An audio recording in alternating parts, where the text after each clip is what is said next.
आज का ये विषय है कि हम हिंदी को जन जन तक पहुंचाएं, कैसे बने।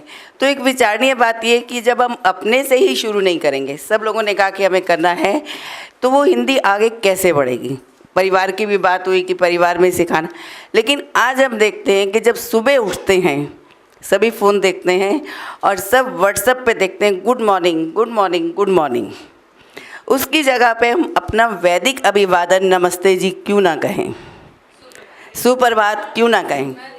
हाँ, मैं भी सुप्रभात लिखती हूँ और मेरे परिवार वाले जो ससुराल वाले कहते हैं भाभी आपको क्या हुआ, हमें भी मजबूर होकर वैसे ही करना पड़ता है।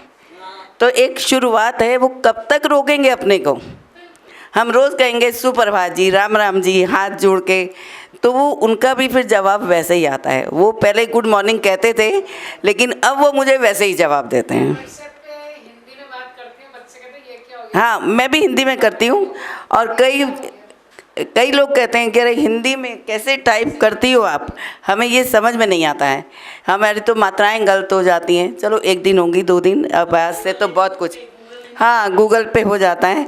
और ये विचार करने वाली बात है, हम अपना वैदिक अभिवादन नमस्ते जी कहें, जो एक आदर्श स्वरूप होता है। अंग्रेज़ों का good morning, good afternoon, good evening ज़रा सा गलत हो गया तो हंसी का पात्र बन जाते हैं कि अरे ये गुड आफ्टरनून चल रहा है इनका, अभी इनका गुड इवनिंग नहीं हो रहा है। तो एक नमस्ते कहें जो हर जगह पर सार्थक है, हर जगह फिट है। और अभी नयन जी ने कहा कि अंकल के रिश्ते खत्म, अंकल ही अंकल रह गए। तो विचार करने वाली ये बात है कि हमारे रिश्ते हैं कहाँ, आगे आने वाली पीढ़ियों में वो रिश्ते रहने वाले ही नहीं हैं। जो स्थिति आज हम अपने आसपास देख रहे हैं, तो कहाँ चाचा, कहाँ मौसा, कहाँ मामी, वो रिश्ते रहेंगे ही नहीं। अगर हम अपनी और नहीं विचार करेंगे तो एक अंकल का रह जाएगा, किसी को कोई रिश्ता देने की ज़रूरत नहीं पड़ेगी, क्योंकि उस रिश्ते का कोई नाम ही नहीं होगा। आगे हमारे परिवार सिमट गए हैं। तो एक विचार करने वाली बात है। आज हम ये भी सोचें कि आज हम हिंदू धर्म की बात कर रहे हैं, हिंदी की बात कर रहे हैं, लेकिन हिंदी हम नहीं बोल रहे हैं, ना हम वैदिक अभिवादन करते हैं। आरती की, पूजा की बात की, हाँ वहाँ तक ठीक है।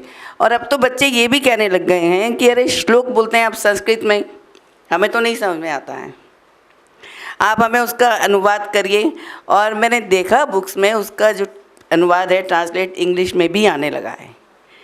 तो ये कितनी ऐसी स्थिति आ रही है कि हमें अपने वेद मंत्रों का अर्थ भी बच्चों को इंग्लिश में सिखाना पड़ रहा है। तो ये विचार करने वाली बात है। हम हिंदी दिवस मनाते हैं, 14 सितंबर को मना लिया, हिंदी जन जन की भाषा है, ये है, लेकिन हम हिंदी में बात करते हुए कितना अपने आप को, खुद को ही नीचा समझते हैं। सिर्फ बोलने से नहीं होता है, मन से हम उसको अपनाएं भी। सुबह उठें सुप्रभात, रात को शुभ रात्रि। मैं अपने बच्चों से कहती हूँ, और मेरे बच्चे हमेशा, जो पोतियाँ हैं वो मुझे ज़रूर कहेंगी शुभ रात्रि बड़ी मम्मी। उनको पता है कि मैं उसी टाइम टोक दूँगी। ये गुड नाइट क्या है, गुड नाइट नहीं, शुभ रात्रि बोलो। और सुबह उठते ही वो कहेंगी सुप्रभात, कि अभी टोक देंगी। और एकदम से, और मुहावरों में बात करना उनको आने लगा है। हम घर में बोलते नहीं हैं, लेकिन मुहावरों में बात आने लगी है उनको करनी। आप कभी मिलेंगे तो मैं हैरान होती हूँ, मगर तुम लोग कैसे बोलते हो। बोले आपका ये प्रभाव, जो आप बोलते हो वो हम सीखते हैं। अभी कल परसों की मुझे घटना याद आ रही है कि वो पेपर हैं उनके, तो मैं उनको कह रही तुम पढ़ नहीं रहे हो, और उनकी मम्मी भी। तो वो छोटी सी लड़की 10th में, वो क्या कह रही थी, कह रहे अगर नल खोलो तो एक एक बूंद पानी से प्यास बुझती है, पूरा नल खोलो तो एकदम से पानी पिएंगे तो कैसे प्यास बुझेगी, इसलिए हम रोज़ रोज़ पढ़ते रहते हैं, बोलो मत। तो ये मुझे लगा कि मैंने कहा ये तेरी दिमाग में कहाँ। कह रही बड़ी मम्मी आपका ही प्रभाव है, आप ही तो मुहावरों में बात करती हो। हाँ, आप ही तो मुहावरों में बात करती हो। और ये मुझे लगता है कि हमें सबको सीखना चाहिए। मैं अपनी बात नहीं कर रही हूँ, हमें सबको सीखना चाहिए। हम बड़े गर्व से कहते हैं हमारे बच्चे बाहर पढ़ते हैं, अरे इनको इंग्लिश कहाँ आती है, हिंदी कहाँ आती है।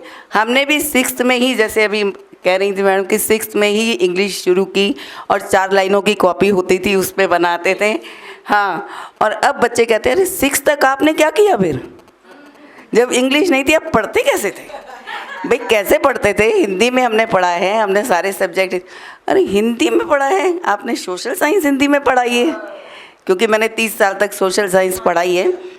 हाँ, तो आपने हिंदी में पढ़ाई है, कैसे पढ़ाई है। अरे कैसे नहीं पढ़ाई है हम लोग। मैं एक आर्य समाजी परिवार से संबंध रखती हूँ, तो हिंदी तो हमारे है ही वैदिक उधर, लेकिन हम अपने घरों में बच्चों से जब तक नहीं बोलेंगे तो आगे जाके वो कभी भी नहीं बोलेंगे, चाहे वो विदेश में रहें चाहे घर में। और हम गर्व से कहते हैं हमारे बच्चे तो विदेशों में रहते हैं। अरे भाई उनको कहाँ आती है हिंदी। लेकिन अब ये असर धीरे धीरे दिखना शुरू हो गया है। मैं रोज़ शाम को पार्क में जाती हूँ, 6 से 7 मेरा टाइम होता है अपने सोसाइटी के पार्क में, और आप यकीन नहीं करेंगे जिन बच्चों को मैं नहीं जानती हूँ वो भी आके कहते हैं अम्मा नमस्ते। तो मुझे लगता है कि अम्मा नमस्ते तो उनके घर में अम्मा कहते होंगे दादी को, तो वो आके और वो पूरा हिंदी में ही बात करेंगे। तो वो मुझे लगता है धीरे धीरे ये असर भी आएगा, आगे वो टाइम आएगा। हम अभी निराश होने की कोई ज़रूरत नहीं है।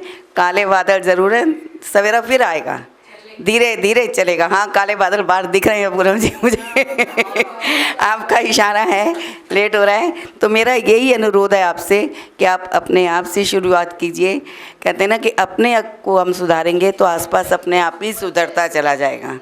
ठीक है, धन्यवाद आप सबका। अगर आप ये वीडियो YouTube पर देख रहे हैं तो हमारे चैनल को सब्सक्राइब करें और बेल आइकन को दबाना ना भूलें। अगर आप Facebook पर ये वीडियो देख रहे हैं तो हमारे पेज को लाइक करें।